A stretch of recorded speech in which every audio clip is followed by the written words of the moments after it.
So, ayan, ito na yung list na ipapa-update natin kay Press Michael ng ADAS 2A. So, kung saan ako nakatira.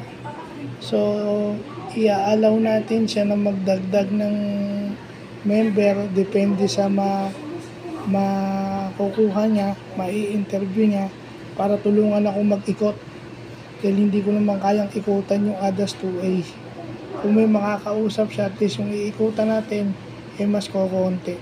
No? So, papatulong lang ako dahil mahirap din at least kung presidente ng HOA, hindi sila mangingiming magbigay ng information dahil kilala nila si Presmay kumpara sa akin.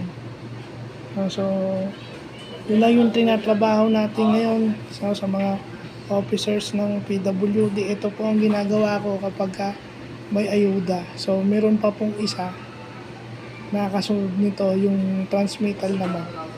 So, yun lang po.